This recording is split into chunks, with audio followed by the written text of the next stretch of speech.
झारखंड के दुमका में Ankita murder case के बाद पूरे देश में मामला चर्चा का विषय बना हुआ है।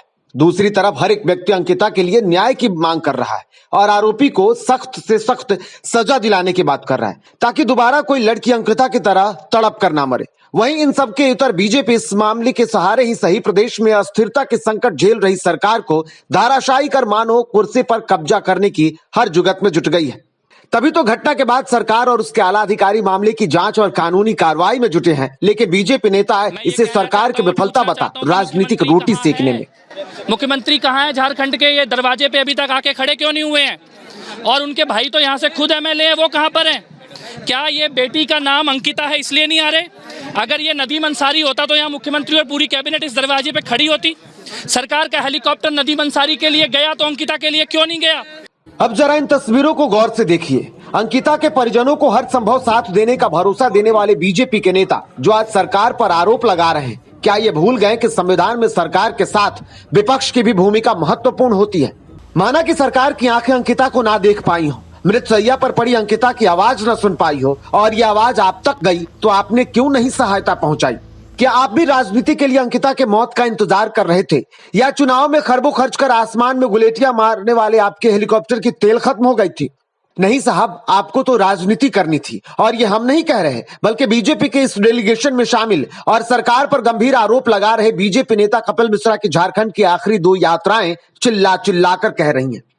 भरोसा नहीं तो पहले इन 2 तस्वीरों को देखिए। पहली तस्वीर है अंकिता हत्याकांड के बाद दुमका पहुंचे बीजेपी नेता के डेलीगेशन की, जिसमें दिल्ली से बीजेपी सांसद मनोज तिवारी और दिल्ली से बीजेपी नेता कपिल मिश्रा पहुंचे, जिन्होंने अंकिता के परिवार को ढाढ़स बनाया और क्राउड फंडिंग से जुटाए 28 लाख का आर्थिक सहयोग भी दिया। अब दूसरी तस्वीर पर जरा गौर से नजर डालिएगा, जिसे शायद आप भूल गए होंगे। यह तस्वीर भी कपिल मिश्रा के झारखंड दौरे की है। जब रुपेश पांडे की हत्या के बाद रुपेश के परिजनों से मिलने कपिल मिश्रा रांची पहुंचे थे, तब रांची एयरपोर्ट पर झारखंड पुलिस ने हिरासत में ले लिया था। उस वक्त कपिल मिश्रा ने झारखंड में आने के बाद रुपेश की मां से मिलने का भरोसा दिया था, लेकिन साहब आज भूल गए रुपेश की मां से मिलना। अभी मुझे सरकार ने आने से रोक दिया है, पुलिस ने आने से रोक दिया है, लेकिन मैं आने वाले कुछ दिनों में मिलने आऊंगा, जरूर आपसे जरूर आऊंगा। अपनी तबीयत का भी ध्यान रखिए और ये हत्यारों को फांसी दिलवा कर रहेंगे, न्याय करवा के रहेंगे। क्योंकि मुद्दा जो नया मिल गया था, मतलब साफ है, झारखंड में बीजेपी को हिंदुत्व की आंधी में बहना है और सत्ता की कुर्सी पर धाक जमाना है। हालांकि इन आरोपों के बाद बीजेपी के कई नेता नाराज होंगे, लेकिन उनके सवालों का जवाब बीजेपी नेता कपिल मिश्रा के ट्विटर पर मौजूद है। सिस्टम को हिंदुत्व इकोसिस्टम बनाने में जुटे कपिल मिश्रा ही आखिर क्यों दिल्ली से दौरा कर झारखंड पहुंचे? क्या झारखंड, बिहार या उत्तर प्रदेश में बीजेपी में कोई कद्दावर नेता नहीं है? लेकिन सवाल नेताओं का नहीं, मुद्दों का है।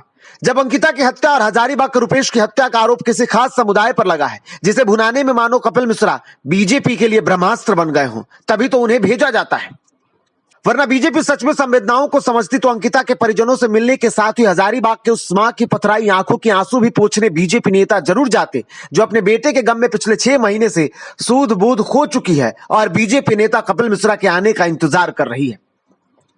सच में बीजेपी के पास संवेदना होती तो रांची में बीजेपी नेत्री के करतूतों को झेल रही उसकी नौकरानी के हाल भी जानने की कोशिश करते, जो आज अस्पताल में जिंदगी और मौत से जूझ रही है। लेकिन बीजेपी के लिए अंकिता तो बहाना है।